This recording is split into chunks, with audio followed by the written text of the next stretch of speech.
మనకి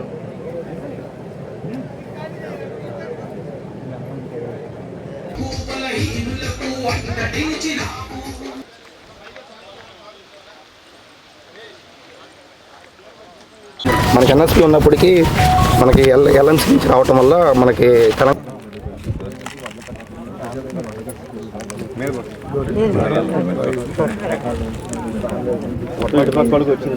కృష్ణకుమార్ గారు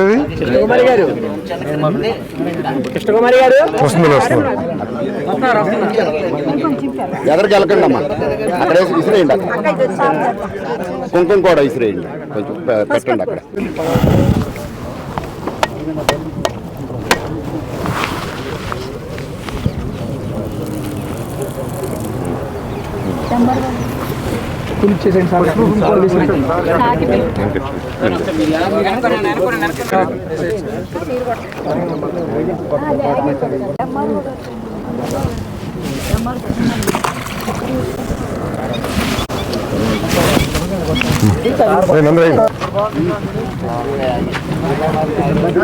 చేశారు కనీసం నీళ్ళు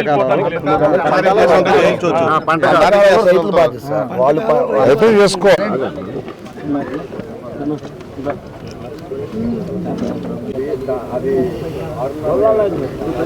ఓకే, బండ స్ట్రెంథనింగ్ ఇప్పుడు ఈ గత 2024 వచ్చిన ఫ్లడ్స్ ద్వారా మనం చూస్తే కట్లన్నీ కూడా బలహీన.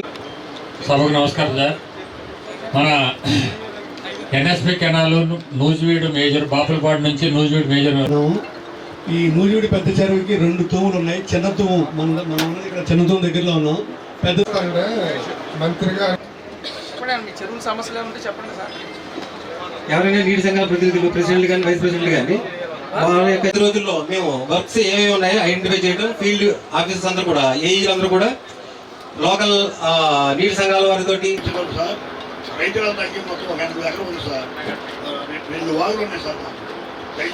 పోయింది బండు, ఇవన్నీ కామన్, అన్ని చెరువులు కొన్న సమస్య.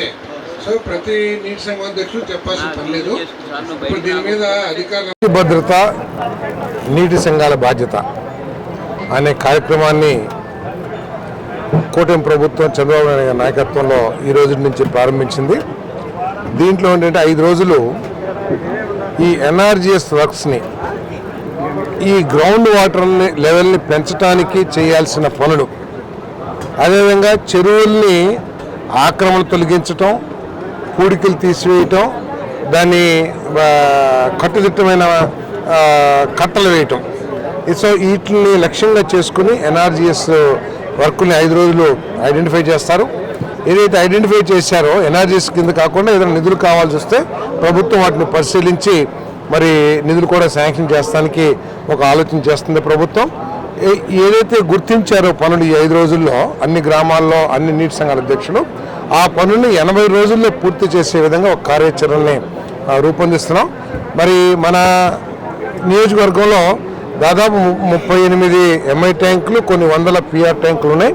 వాటన్నిటినీ కనుక మనం రిపేర్ చేసుకుంటే, ఏదైతే ఎంక్రోచ్మెంట్స్ తొలగించేసి చేసుకుంటే మనకే కొన్ని దాదాపు 4700 MSCFT మిలియన్ CFT మరి స్టోరేజ్ కెపాసిటీ వస్తుంది. కాబట్టి మరి రైతులు కూడా సహకరించాలి. గ్రామ పెద్దలందరూ కూడా నియోజకవర్గ అభివృద్ధిని, గ్రామాభివృద్ధిని, రైతుల సంక్షేమాన్ని దృష్టిలో పెట్టుకుని ఎంక్రోచ్మెంట్స్ని రాజకీయాల్లో తీసుకురాకోకుండా మరి అందరూ సహకరించి ఆ ఎంక్రోచ్మెంట్స్ని తొలగించడంలో సహకరించాలని చెప్పేసి నేను వేడుకుంటూ ఉన్నాను. మరి అదేవిధంగా ఈ కార్యక్రమాన్ని బాధ్యతతో చేయాలి. మరి మనకు తెలిసిన విధంగానే పారదర్శకంగా ప్రభుత్వం చాలా స్పష్టంగా చెప్పింది, ముందు ఎంక్రోచ్మెంట్స్ తీయండి, పూడికి తీయాలి, పూడికి తీసి గట్లు, అవసరమైన గట్లని పటిష్టపరిచి మరి మిగిలిన మట్టిని గ్రామ అవసరాల కోసం వాడుకోవచ్చు అని చెప్పేసి జీవో కూడా ఇచ్చింది. దీని మీద కావాలని చెప్పేసి అలిగేషన్స్ చేయటం, లేకపోతే ప్రజల్లో ఒక అపోహలు సృష్టించడం మానుకుని గ్రామ అవసరాల కోసం, కమర్షియల్గా కాకుండా గ్రామాలు ఇంటి నిర్మాణం కోసం కానివ్వండి, లేకపోతే పల్ల ప్రాంతాలని మెరక చేసుకోవడానికి కానివ్వండి, అదేవిధంగా పొలాల్లో సారవంతమైన మట్టి కాబట్టి పొలాల్లో వీటికి వాడుకోవడానికి ప్రభుత్వం పర్మిట్ చేసింది కాబట్టి వాటిని వాడుకోండి. గ్రామ పెద్దలు, కూటమి నాయకులు దీని మీద జాగ్రత్త వహించాల్సిన అవసరం ఉంది. కొంతమంది దీన్ని కమర్షియల్గానో లేకపోతే స్వార్థపూరితమైన అవసరాల కోసం తీసుకెళ్తే మాత్రం దాన్ని ఆపండి. అధికారులు కూడా బాధ్యత తీసుకుని ఎవరు అటువంటి చర్యలు కొడగట్టినా వారి మీద చర్యలు తీసుకోమని చెప్పేసి కూడా కోరుతా ఉన్నాం.